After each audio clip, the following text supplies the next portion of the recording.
About the poet. John Keats, 1795-1821, is a British romantic poet. He was known for vivid imagery appeal. A Thing of Beauty is excerpt from his poem Andaman, a romantic poem, and in which Andaman is a beautiful young shepherd and poet who lived in Mount Latmos, had a vision of Cynthia, the moon goddess, and decided to find her out, so he roamed everywhere. Now, explanation of the poem. First of all, I would like to tell you that I have given the difficult words meaning in bracket. A thing of beauty is joy forever. The poet says that whatever is beautiful, a thing of beauty, it gives us joy, happiness forever, in continuous way, in constant. We get joy when we see any beautiful thing, and this joy remains continuous. Its loveliness increases, its beauty increases with the passing of time. It never ends into nothingness. It never passes into nothingness. It never loses its value, and but will keep a bower quiet for us. The poet says, any beautiful thing, when we see, it gives the similar effect as we are sitting under a thicket bower and a sleep full of sweet dreams, and just getting completely relaxed as we are in sleep, deep sleep, and in sweet dreams, and health and quiet breathing. The beautiful thing, when it is seen, it is beneficial for our health and quiet breathing, and gives us, and it keeps us alive, and it gives us freshness, it gives us joy. Therefore, every morning, every morrow, are we wreathing a flowery band to bind us to the earth.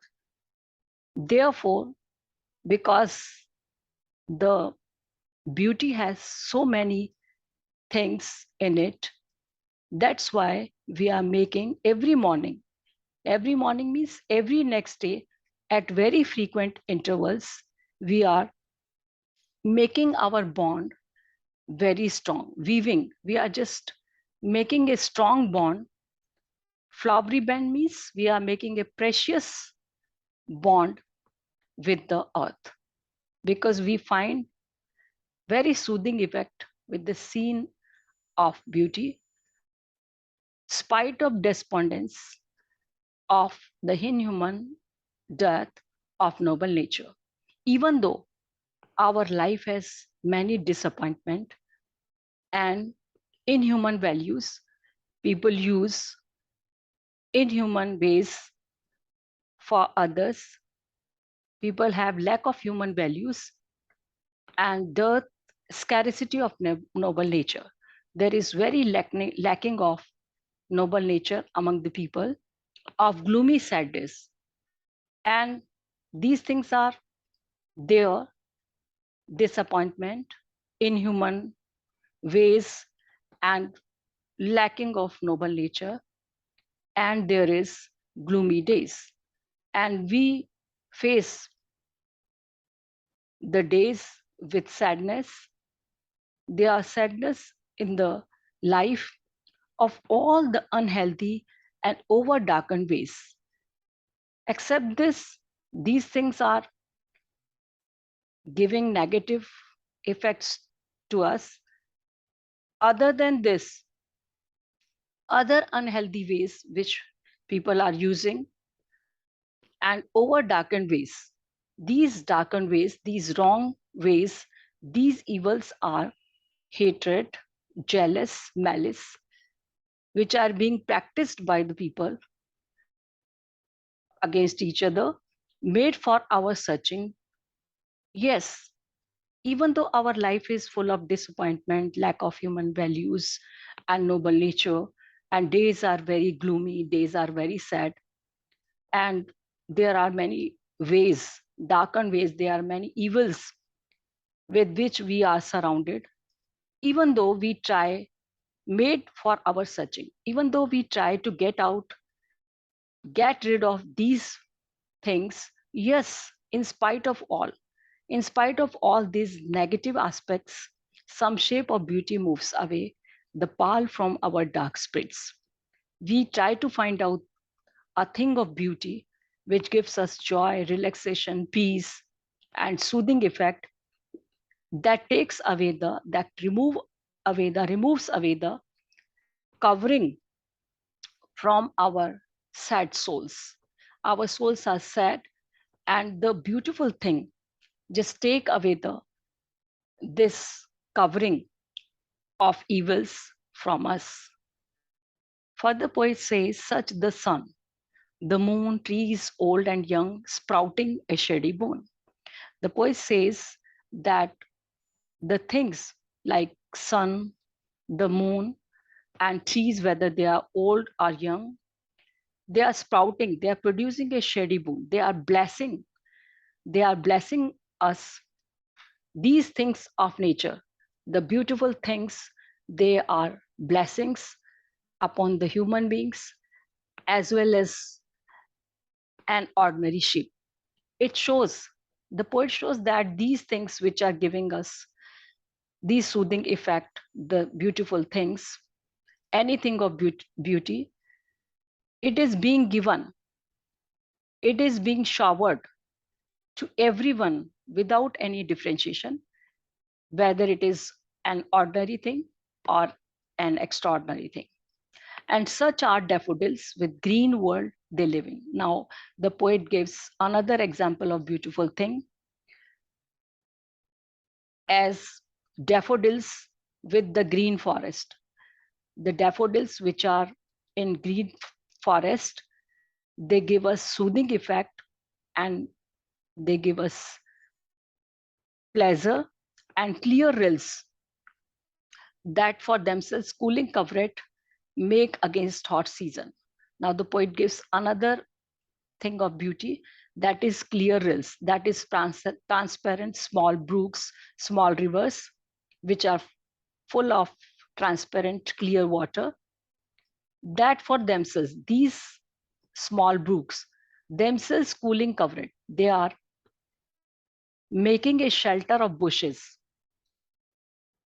make against a hot season, because they gave us relief from scorching heat. In hot season, they give relief. We feel very pleasant in the surrounding of beautiful nature, beautiful rivers. The mid forest break.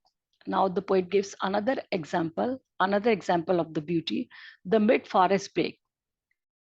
There is forest in the middle of the forest that is very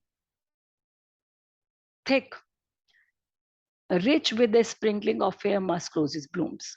We can see there the scattered fair musk rose blooms, rose flowers. The forest which has beautiful musk roses, they are scattered all around. This side gives us very pleasant appeal. Such too is the grandeur of the dooms we have imagined for the mighty.